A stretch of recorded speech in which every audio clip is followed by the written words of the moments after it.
I can see the others, Shema, are still listening, but you can see what the concentration is gone. Okay, so like she said, I'm only going to take 5 minutes because it's been a long day. No problem.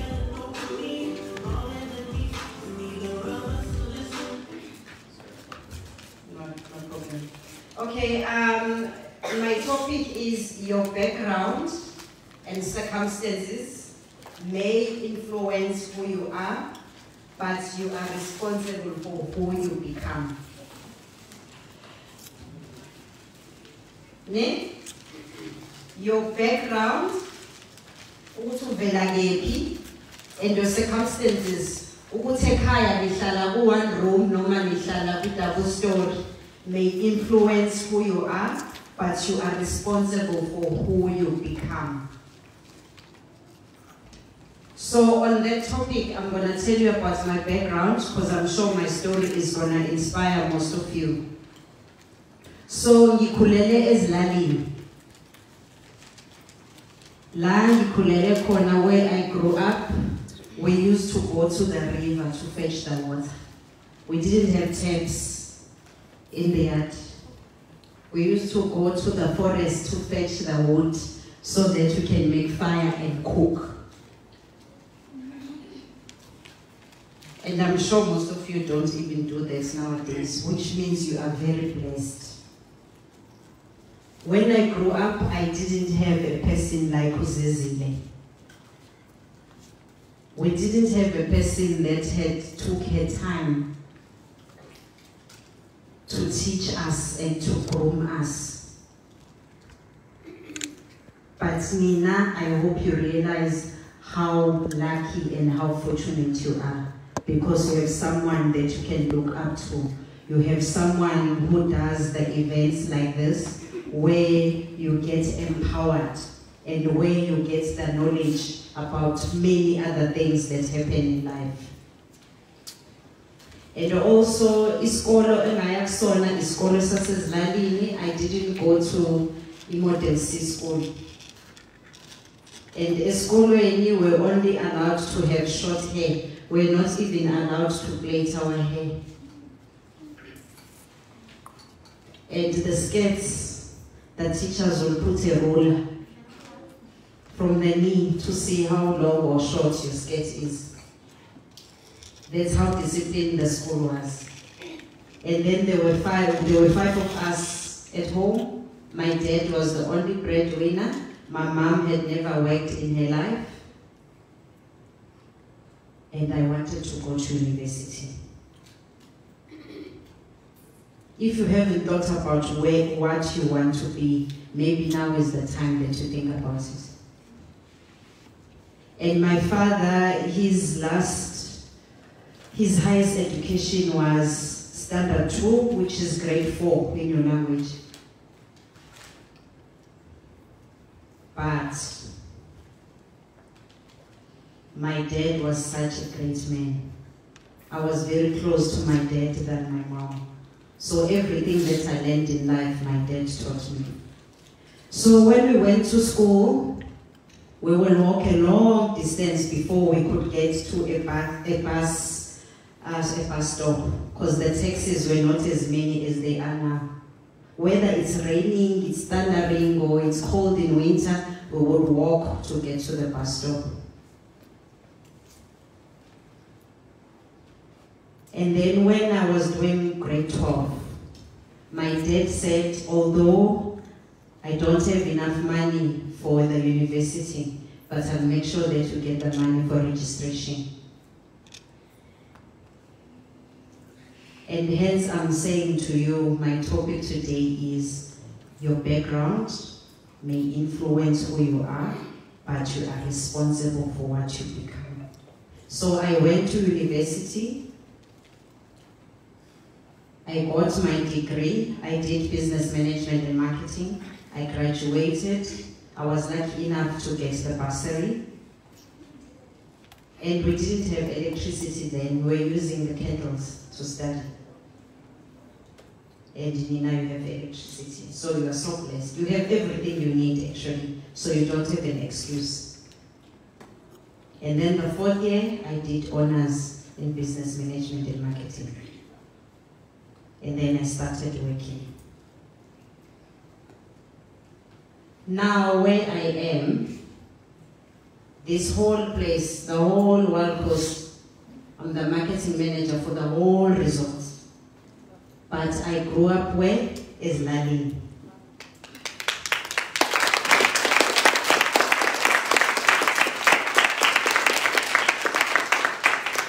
Thank you. So this shows that you have to decide now what you want to be.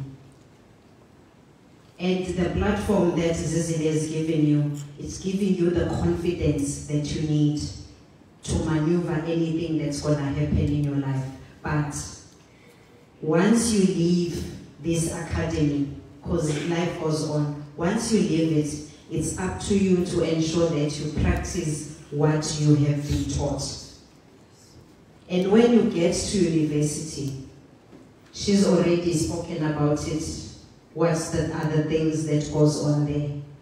And for those of you that will be wanting to experience the life, when you do go to the bash or the party, whatever you're gonna go to, make sure that you go with your trusted friend. Even that friend, when you go to the loo and you come back, when you were drinking your juice, because I'm sure you won't be indulging in alcohol, right? Yes. You won't. Alcohol does nothing for you. Yes. I don't drink, and I'm hoping that you're also not going to drink alcohol. But I'm in the hospitality industry, which means that almost 90% of people that work in hospitality, they are drinking alcohol and they are smoking because of the pressure that is there. But some of us are able to survive and we don't do that. So back to my point, when you go with your friends to a party, even when you come back from the room, your best friend, don't drink that juice when you come back. Ne? Yes. Don't ever drink it again. Because what will happen, I'm not saying that your friend is not trusted.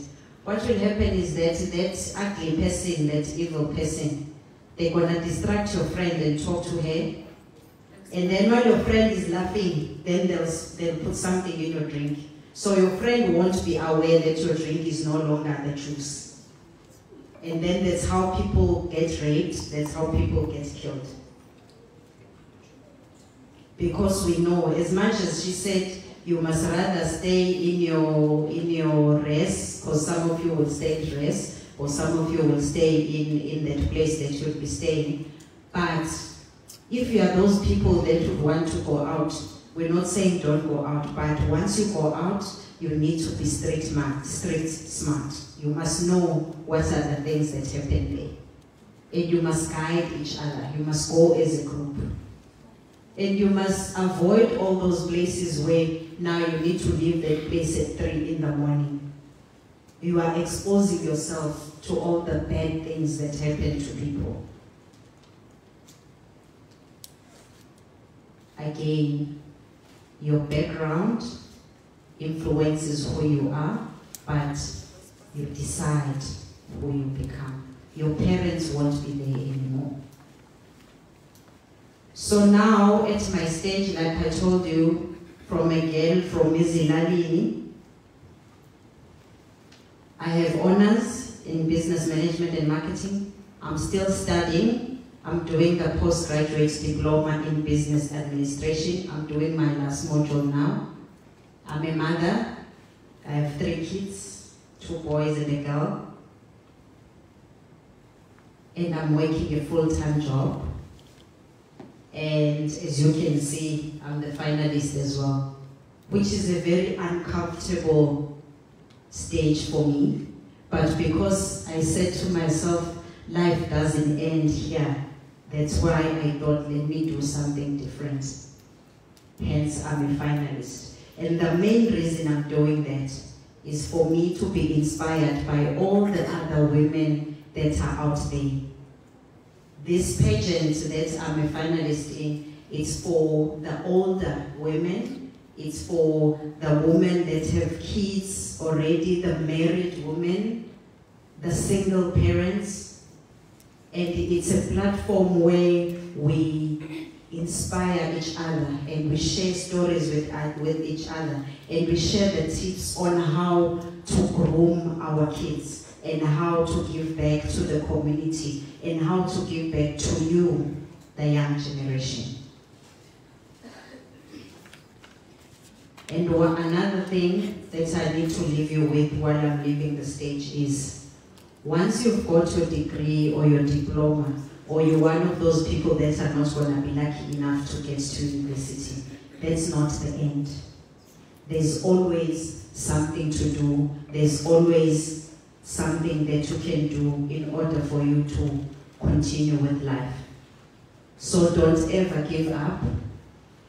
And if you need help, I'm sure Zizile will always be there for you. And you can even talk to us.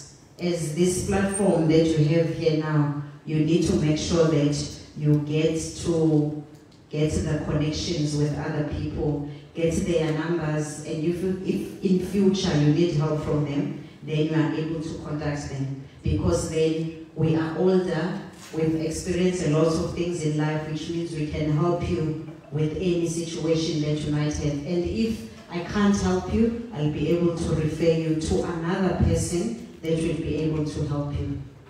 Not all of us are supposed to be working, because otherwise if all of us are employed, then who's going to be the employer?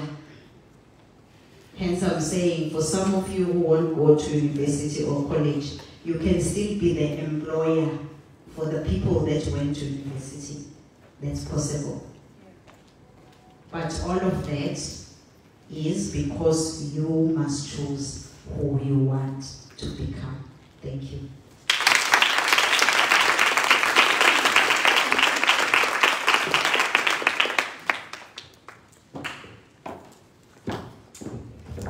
Thank you so much, Ms. Cynthia.